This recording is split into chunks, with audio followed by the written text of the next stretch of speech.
নমস্কার, কলকাতা টিভিতে আপনাদের স্বাগত জানাই। গুড মর্নিং কলকাতা নিয়ে আপনাদের সঙ্গে রয়েছে আমি জহিতা। হেভিওয়েট ভোক্তের পিছনে ফেলে নতুন মুখ্যমন্ত্রী পেল রাজধানী। প্রথমবার বিধায়ক হয়ে সর্বোচ্চ পদে বিজেপি নেত্রী। প্রধানমন্ত্রী নরেন্দ্র মোদীর উপস্থিতিতে দিল্লির চতুর্থ মহিলা মুখ্যমন্ত্রী পদে শপথ নিলেন রেখা গুপ্তা। বুধবার থেকেই দেশের রাজনীতিতে চর্চায় এই নাম। গেরুয়া ঝড়ে হারিয়ে গিয়েছে রাজধানীর ঝাড়ু। প্রায় এক যুগের অরবিন্দ কেজরিওয়ালকে হারিয়ে বিজেপি আবার শাসক। ২৭ বছর পর ফের রাজধানীর কুর্সি দখল করল বিজেপি। দিল্লির মুখ্যমন্ত্রী কে হবেন তা নিয়ে জোর চর্চা শুরু হয় দেশ জুড়ে। আলোচনা চলতে থাকে গেরুয়া শিবিরের অন্দরেও। সমস্ত জল্পনার অবসান ঘটিয়ে সকল হেভিওয়েট প্রার্থীদের পিছনে রেখে দিল্লির মুখ্যমন্ত্রী হিসেবে রেখা গুপ্তর নাম ঘোষণা করে বিজেপি। বৃহস্পতিবার রামলীলা ময়দানে দিল্লির মুখ্যমন্ত্রী হিসেবে শপথ নিলেন বণিক সমাজের প্রতিনিধি রেখা। প্রথমবার জিতে বিধায়ক হয়েছেন রেখা গুপ্ত। প্রথমবার বিধায়ককে সোজা মুখ্যমন্ত্রীর পদ দেওয়ার নজির এদেশ হাতে গোনা। দিল্লির মুখ্যমন্ত্রী রেখা গুপ্তকে ১৯৭৪ সালে হরিয়ানার জিন্দ জেলার নন্দগড়ে জন্ম রেখার। ২ বছর বয়সেই হরিয়ানা ছেড়ে দিল্লিতে চলে আসেন রেখা। ছোট থেকেই আরএসএস এর সঙ্গে ওতপ্রোতভাবে যুক্ত ছিলেন।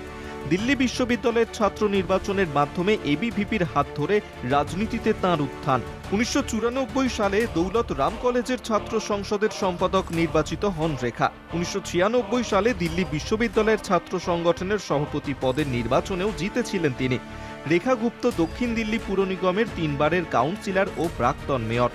২০১৫ এবং ২০২০-তে রেখা গুপ্ত বিধানসভা নির্বাচনে একই কেন্দ্র থেকে প্রার্থী হন, কিন্তু দুবারই পরাজিত হয়েও মাটি কামড়ে পড়ে থেকে ২০২৫-এ বিজয়ী হন। বিজেপি মহিলা মোর্চার সর্বভারতীয় সহ সভাপতি রেখা অতীতে দিল্লি বিজেপির সাধারণ সম্পাদকের ভূমিকাও পালন করেছেন। বিজেপির বিভিন্ন সাংগঠনিক পদ সামলেছেন, প্রতিটি স্তরের নেতৃত্ব দেখেছেন। সদ্য সমাপ্ত বিধানসভা নির্বাচনে ২৯,০০০-এর অধিক ভোটে আপের বন্দনা কুমারীকে হারান রেখা। প্রথমবার বিধানসভা নির্বাচনে জেতা বণিক সমাজের প্রতিনিধি রেখা গুপ্ত শপথ নিলেন দিল্লির চতুর্থ মহিলা মুখ্যমন্ত্রী হিসেবে। দেশের একাধিক রাজ্যে বিজেপি সরকার থাকলেও রেখা গুপ্তই গেরুয়া শিবিরের একমাত্র মহিলা মুখ্যমন্ত্রী। বছর ঘুরতেই পশ্চিমবঙ্গে বিধানসভা নির্বাচন রয়েছে। পশ্চিমবঙ্গের মুখ্যমন্ত্রীও মহিলা। স্বচ্ছ ভাবমূর্তির রেখাকে দিল্লির মুখ্যমন্ত্রী করে কি কোনো বার্তা দিতে চাইছে বিজেপি? প্রশ্ন তুলছেন সংশ্লিষ্ট মহলের একাংশ। এছাড়া আরও একটি বিতর্ক দিল্লি বিজেপির অন্দরে মাথাচাড়া দিয়েছে। প্রবেশ বর্মার মতো হেভিওয়েট নেতা কতদিন নবাগত রেখা গুপ্তকে মুখ্যমন্ত্রী মানবেন, সে প্রশ্ন ইতিমধ্যেই বড় হয়ে দেখা দিয়েছে। কলকাতা টিভি। দিল্লিতে পালাবদল। ২৭ বছর পর রাজধানীর মসনদে বিজেপি। চতুর্থ মহিলা মুখ্যমন্ত্রী হিসেবে শপথ রেখা গুপ্তার। বাংলার লক্ষ্মীর ভান্ডারের ধাঁচে শুরু মহিলা সমৃদ্ধি। শপথ গ্রহণে গড়হাজি জেইইউ প্রধান নীতিশ কুমার।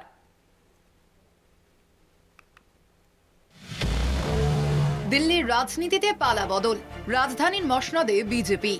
২৭ বছর পর ফের দিল্লিতে ক্ষমতাসীন গেরুয়া শিবির। বৃহস্পতিবার রামলীলা ময়দানে মুখ্যমন্ত্রী রেখা গুপ্ত ও তাঁর মন্ত্রিসভার ৬ সদস্য উপরাজ্যপাল VK সাক্সেনার কাছে শপথ বাক্য পাঠ করলেন। রেখা গুপ্তা ঈশ্বর কি শপথ লেতি হুঁ কি।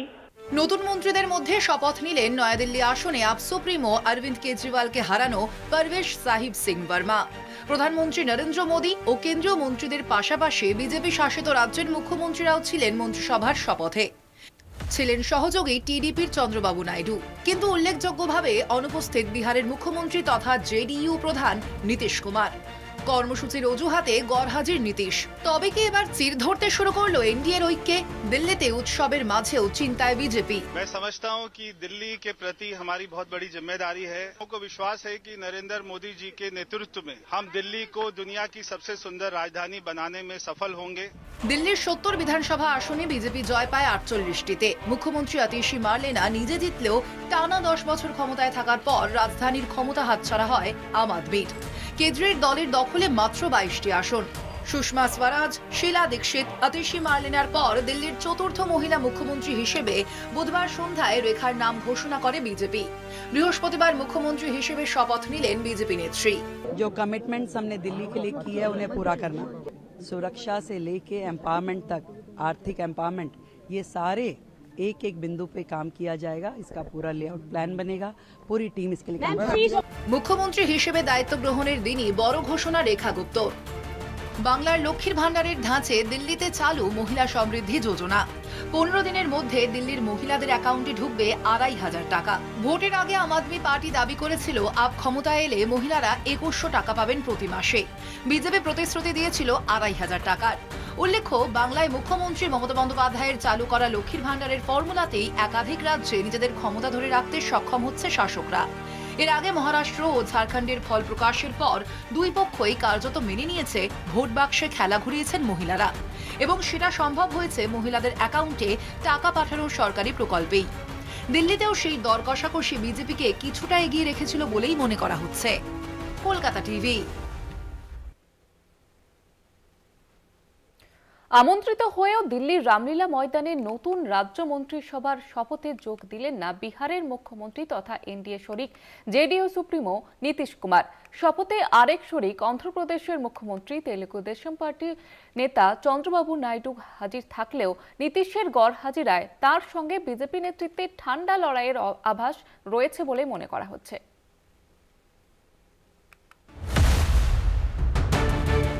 কেন্দ্রে একটানা 3 দফা ক্ষমতায় থাকলেও দিল্লি বিধানসভায় 27 বছর জয় অধরা ছিল বিজেপির।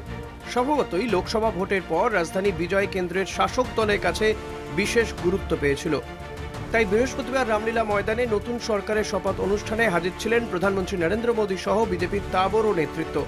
বিজেপি শাসিত রাজ্যের মুখ্যমন্ত্রীদের পাশাপাশি শপথে আমন্ত্রণ জানানো হয় তেলুগু দেশমের নেতা অন্ধ্রপ্রদেশের মুখ্যমন্ত্রী চন্দ্রবাবু নাইডু, জনতা দল ইউনাইটেডের নেতা বিহারের মুখ্যমন্ত্রী নীতিশ কুমার সহ অন্য এনডিএ শরিক দলকে। সেখানে উল্লেখযোগ্য অনুপস্থিতি একমাত্র নীতিশ কুমার। চলতি বছরের শেষে বিহারে বিধানসভা ভোট, সেখানে বিধানসভায় বৃহত্তম দল হলেও নীতিশ কুমারকে মুখ্যমন্ত্রী মেনে নিয়েছিল বিজেপি। 75 বছর বয়সী নীতিশের বিকল্প হিসেবে আগামী বিধানসভায় তাদের প্রতিনিধিকে মুখ্যমন্ত্রী মুখ করে ভোটে লড়তে আগ্রহী রাজ্য বিজেপি। ইতিমধ্যে পদ্ম শিবিরের এই আকাঙ্ক্ষার কথা বিহারের রাজনীতিতে চর্চা শুরু হয়েছে। তড়িঘড়ি নিজের অরাজনৈতিক চাকরিজীবী পুত্রকে রাজনীতিতে আনার কথাও জেডিইউ এর সাংগঠনিক স্তরে ঘোষণা করেছেন নীতিশ। মহারাষ্ট্র মডেলে অদূর ভবিষ্যতে মুখ্যমন্ত্রী কুর্সি পদ্ম শিবিরের হাতে চলে যাওয়ার আশঙ্কা থেকেই নীতিশ শিবির উদ্বিগ্ন। আবার একক গরিষ্ঠতা হারানো বর্তমান লোকসভায় নরেন্দ্র মোদীকে নীতিশ চন্দ্রবাবুর মতো শরিক নেতাদের ওপর ভরসা করতে হচ্ছে। সেই সুবাদে বিজেপির সঙ্গে বিহারের আসন্ন ভোটের প্রেক্ষিতে দর কষাকষির সুযোগ রয়েছে নীতিশের হাতে। ফলে মোদীর উপস্থিতিতে হওয়া এদিনের শপথ গ্রহণের অনুষ্ঠান এড়িয়ে যাওয়ার নেপথ্যে সেই সম্ভাব্য দর কষাকষির ইঙ্গিত মিলেছে বলেই রাজনৈতিক মহলের চর্চা। যদিও জেডিইউ সূত্রে জানা গিয়েছে পূর্ব নির্ধারিত দলীয় কর্মসূচি প্রগতি যাত্রায় ব্যস্ত থাকার কারণে তিনি দিল্লি যেতে পারেননি। দলের প্রতিনিধি হিসেবে কেন্দ্রীয় মন্ত্রী রাজীব রঞ্জন সিনহা ও কার্যনির্বাহী সভাপতি সঞ্জয় ঝা শপথে হাজির ছিলেন। তবে বর্তমান লোকসভার সরকার পক্ষের দলগত বিন্যাসের প্রশ্নে নীতিশের গড়হাজিরা এনডিএর বিড়ম্বনা যথেষ্টই বাড়াবে বলেই মনে করা হচ্ছে। Kolkata TV.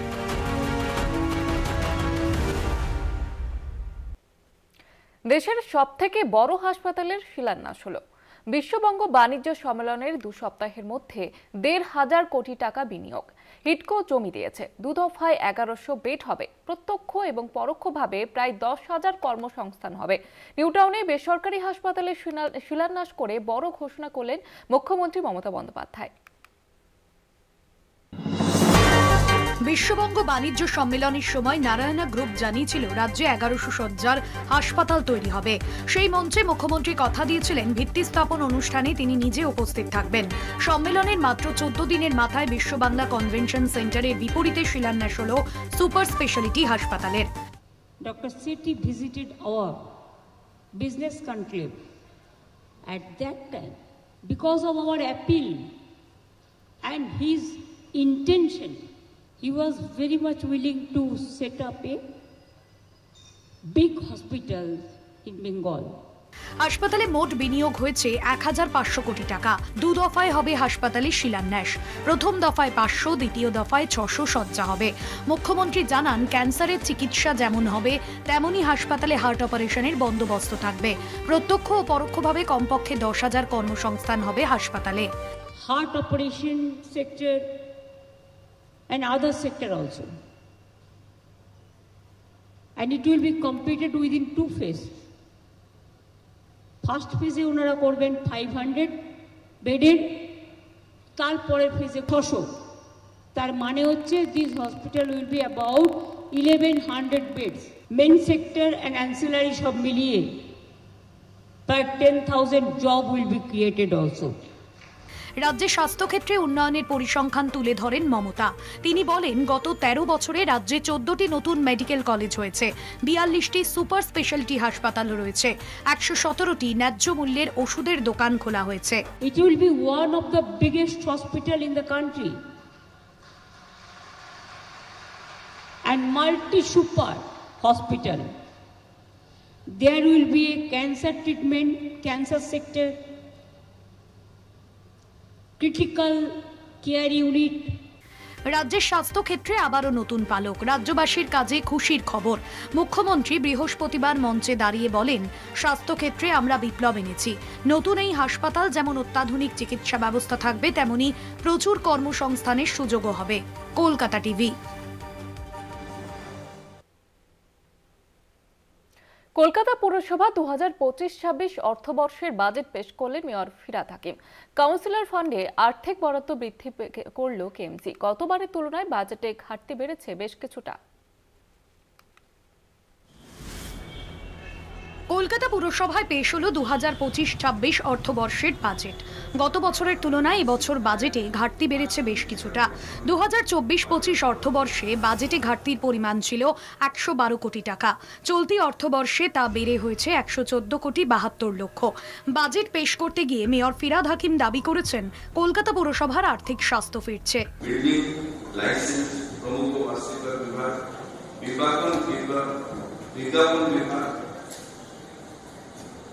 Central source event ইত্যাদি সেগুলো ওয়েস্ট WBSDCর মাধ্যমে ই কমার্স সিস্টেমের পয়েন্ট টুলে আওতায় এক শাটার টলারেন্ট নিয়ে আসার পরিকল্পনা আছে। ইস্ট টু ডু বিজনেসের আদেশপত্র অনুযায়ী আমরা GIS প্রক্রিয়া চালুর উদ্যোগ গ্রহণ করেছি। আগামী অর্থবর্ষের মধ্যে এই প্রক্রিয়া চালু করার পরিকল্পনা আমাদের আছে। যেখানে কোটি কোটি টাকা বাজেটে ঘাটতি রয়েছে, সেখানে মেয়র এই দাবি করছেন কোন যুক্তিতে? বাজেটের কড়া সমালোচনা করেছেন বিরোধীরা। বাজেট যা আমি যতটুকু এখনো অবধি বুঝেছি, এই বাজেট কিছু অঙ্কের জাগলারি ছাড়া আর কিছু অঙ্কের জাগলারি ছাড়া আর কিছু নয়। ঘাটতি বাজেট ছিল, আমি আগামী বছরে কমতিতে আনবো, ঘাটতিটা কমাবো। সেই ঘাটতিটা কমানোর জন্য যে পদ্ধতি ছিল, সেই পদ্ধতিটা আমরা কতটা এগিয়েছি, সেই পদ্ধতি থেকে আমরা কার্যকরী হয়েছি না কথায় সেটা আমরা রেখেছি, সেটা আমরা দেখে নেব। সেটা হয়নি বলে হয়েছে। উনি যে পরিকল্পনার মাধ্যমে ভেবেছিলেন ঘাটতিটা পূরণ কমাতে পারবেন, সেটা তিনি পারেননি। পুরো আইনে বেশ কিছু সহজ করা হয়েছে। নতুন নির্দেশিকা জারি করে শহর কলকাতার ব্যবসায়ীদের সার্টিফিকেট অফ এনলিস্টমেন্ট পাওয়ার পদ্ধতি সহজতর করা হয়েছে। এখন থেকে এই শংসাপত্র পাওয়ার জন্য মাত্র 2টি নথিপত্র জমা দিলেই হবে। বাড়ানো হয়েছে কাউন্সিলরদের হাতে থাকা ফান্ডের পরিমাণ। ওয়ার্ড উন্নয়নের জন্য আগে কাউন্সিলরদের জন্য ফান্ড বরাদ্দ ছিল 15 লক্ষ, এখন তা বেড়ে হলো 20 লক্ষ। ইন্টিগ্রেটেড বোরো ফান্ড ছিল 25 লক্ষ, এখন তা বেড়ে হলো 30 লক্ষ। যদিও এই প্রস্তাব গত আর্থিক বছরেই ছিল। একই সঙ্গে চলতি অর্থবর্ষে কলকাতা পুরসভার আয় বৃদ্ধির জন্য বেশ কিছু লক্ষ্য নেওয়া হয়েছে।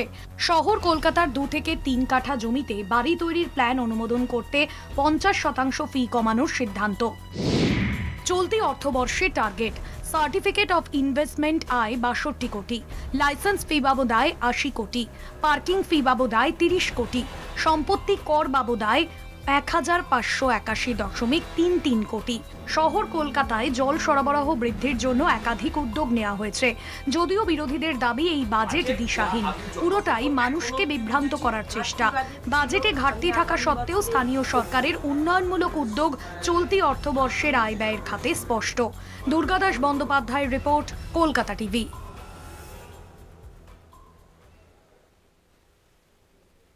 এখন সময় আরো একটি বিরতি, ফিরছি বিরতির পর, সঙ্গে থাকুন। সদস্য কমছে সিপিএমের। দলের চলতি সম্মেলন পর্বে প্রকাশিত খসড়া রিপোর্টে পার্টি সদস্য হ্রাসের প্রসঙ্গ উল্লেখিত হয়েছে। এছাড়া প্রাথমিক সদস্য পদ পাওয়ার 1 বছরের মধ্যে নবীকরণের ক্ষেত্র ভাটার টানে উদ্বিগ্ন সিপিএম। একই সঙ্গে আসন্ন রাজ্য সম্মেলনের খসড়ায় গত বিধানসভা ভোটে কংগ্রেস এবং আইএসএফ এর সঙ্গে জোট নিয়েও দলের অভ্যন্তরে সংশয় ছিল বলে উল্লেখ করা হয়েছে। গত সম্মেলন থেকে এই ৩ বছরে প্রায় ২৫,০০০ পার্টি সদস্য কমেছে বঙ্গ সিপিএম-এর। দলের রাজ্য সম্মেলনের খসড়া সাংগঠনিক রিপোর্টে ২০২২ থেকে ২০২৪ পর্যন্ত পার্টি মেম্বারশিপের পরিসংখ্যান তুলে ধরা হয়েছে। ২০২২ সালে খারিজ হয় ১১,০০০ পার্টি সদস্য পদ। মোট সদস্য ছিল ১,৫৪,০০০। ২০২৩ সালে খারিজ হয় ৫,৮০০ পার্টি সদস্য পদ। মোট সদস্য ছিল ১,৫৭,০০০। ২০২৪ সালে খারিজ হয় ৮,৪০০ পার্টি সদস্য পদ। মোট সদস্য ছিল ১,৫৮,০০০। ১৯৭৭ সাল থেকে একটানা প্রায় ৩.৫ দশক রাজ্যে ক্ষমতায় থাকার পর ২০১১ সালে সিপিএম নেতৃত্বাধীন বামফ্রন্টের শাসনের অবসান ঘটে।